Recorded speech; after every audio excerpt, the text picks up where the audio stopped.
बिस्मिल्लाहिर्रहमानिर्रहीम। बहुत बहुत शुक्रिया आप सभी का। राजौरी के अंदर जहां पर एक सरकारी मुलाजिम का कत्ल कर दिया गया, सोशल वेलफेयर डिपार्टमेंट के अंदर 40 साल या 41 साल के आसपास उम्र बताई जाती है। और ये महकमा सोशल वेलफेयर या समाजी बहबूद या समाजी कल्याण डिपार्टमेंट जिसको आप कहते हैं, उस विभाग से ये व्यक्ति था। हुआ ये कि रात से हम मुसलसल आपको तफसीलात फराहम कर रहे हैं, लेकिन आज की सूरत हाल यह है कि ऑपरेशन अभी भी चल रहा है। इलाके में सफ़े मातम बिछी है। एसडीपीओ, एसएचओ, इसके अलावा एसएसपी हो सकता है थोड़ी देर में जाएं, लेकिन बाकी तमाम लोग, एसडीएम थन्ना मंडी इस वक्त मौके पर पहुंच गए हैं। और जो असल में मामलात पेश आए, 8:55 के आसपास का वक्त था। जिस शख्स की मौत हुई है उसका भांजा बता रहा है कि मेरे मामू को कत्ल किया गया, 2 लोग मैंने फरार होते हुए देखे। 2012 में इस शख्स के वालिद को, ये जो सरकारी मुलाजिम मारा गया, इससे पहले टारगेट किलिंग में ही इसके बाप को, इसके फादर को, इसके पिता को मौत के घाट उतारा गया। उस वक्त जब कत्ल किया गया तो शायद इतना ज्यादा सुर्खियों में ना आता, क्योंकि सोशल मीडिया का एक अपना आज अपनी पहचान है। एक सोशल मीडिया पर आज खबरें तेजी के साथ वायरल होती हैं, छोटी छोटी चीजें जिनको बड़ा बनाकर पेश किया जाता है। लेकिन आज 10 वर्षों के बाद उसके बेटे को टारगेट किया जाता है। अब दिलचस्प बात क्या है, ऐसा भी हो सकता है, या जो हम अंदाजा लगा पा रहे हैं, जो हमारी ऑब्जर्वेशन है, कि शायद ये जो पुलिस या इदारों के मुताबिक ये दहशतगर्द हो सकते हैं। और ये जो मुसल्लह अफराद थे, वेपन जिनके पास था, जब इन्होंने गोली चलाई है, हो सकता है कि इसके भाई जो टेरिटोरियल आर्मी में है, उनसे किसी तरह की दुश्मनी के बीच उनको निशाना बनाने आए थे, लेकिन उसका भाई मारा गया। टेरिटोरियल आर्मी में जो इस मुतवफ़ी का भाई है वो भी इस वक्त घर पर है। 3 बेटियां, 1 बेटा मोहम्मद रजाक का है।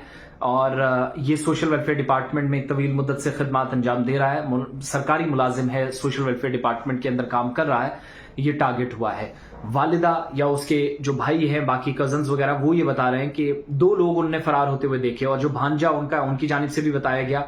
यही वजह है कि सूरत हाल इस वक्त ये है कि राजौरी के अंदर, पुंछ के अंदर हाईवे से लगने वाले एरियाज, जो मकामी रास्ते हैं, शादरा जाने वाले रास्ते हैं, तमाम एरियाज को सील कर दिया गया है। शादरा शरीफ ज़ियारत से 200 मीटर की दूरी पर वाक़ा इस इलाके के अंदर इस वारदात को अंजाम दिया गया। और कुंडा शादरा शरीफ से इस शहरी का ताल्लुक है जिसकी मौत हो गई है।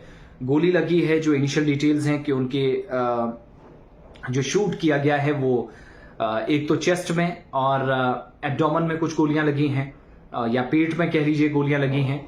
और अभी तक की जानकारी के मुताबिक जब ये वारदात पेश आई है तो मुश्तरका तौर पर सिक्योरिटी फोर्सेज ने, जिसमें जम्मू कश्मीर पुलिस है, एसओजी है, थन्ना मंडी पुलिस जो लोकल पुलिस कहलाती है, उसने वहां पर ऑपरेशन शुरू किया है। इस बात को बिल्कुल भी नजरअंदाज ना करें कि इस इलाके में मिलिटेंट ग्रुप की सरगर्मियां नहीं हैं। आज भी खुफिया इतलात सिक्योरिटी इदारों को वक्तन फवक्तन मिलती हैं, और बफलियाज यहां से कोई दूर नहीं है। ये वही एरिया लगभग पड़ता है जहां पर एक वारदात को अंजाम दिया गया 5 जवानों का, जिनमें से कुछ का सर कलम करने की इतलात मौसूल हुई। बाद में शहरी हलाकतें हुई, फौज ने कुछ लोगों को गिरफ्तार किया। लेकिन सरकारी मुलाजिम के मारे जाने के बाद इलाके में डर, खौफ और मातम है। हो भी क्यों ना, क्योंकि बहुत सारे लोगों की ऑब्जर्वेशन, शायद उसके भाई को वो करने आए थे, लेकिन उसका दूसरा भाई बकरी वो जो है बलि का बकरा बन गया। अब इलाके के अंदर बाकी लोग कैसे रहें? रुखसाना वाला इंसिडेंट आपको याद होगा, जो बाद में कौन बनेगा करोड़पति प्रोग्राम में भी गई अमिताभ बच्चन के साथ, जिसने कुल्हाड़ी से मिल्टन को मारा था, जो उसके घर पहुंचा था। और तब से इलाका काफी सुर्खियों में है। शादरा, कुंडा और मुलहका इलाके, जहां पर आज के वक्त में हालात बहुत हद तक ठीक है, लेकिन इस बात से बिल्कुल इनकार नहीं किया जा सकता कि मशकूक अफराद की नकलो हरकत अभी भी हो रही है। फिलहाल इलाके की जो ताज़ा सूरत हाल है कि अफसरान बेशतर जो मौके पर पहुंचे हैं, किसी न किसी तरीके से गमजदा खानदान को तकलीफ वाले इस वक्त से या इस दौर से निकालने की कोशिशें।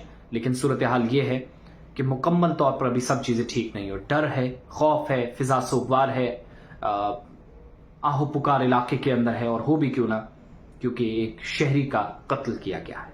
सरकारी मुलाजिम की इस कत्ल से मुतल्लिक मजीद अपडेट्स आएंगी तो मैं आपके सामने बाकी भी आइंदा तफसीलात रखूंगा। फिलहाल अभी तक की जानकारी है कि ऑपरेशन जगह जगह पर चेकिंग का सिलसिला तेज किया गया है। सर्च ऑपरेशन के साथ साथ मुतअद्दिद मकामात पर कई लोगों से पूछताछ भी की जा रही है। मजीद तफसीलात आएंगी तो मैं आपके सामने रखूंगा।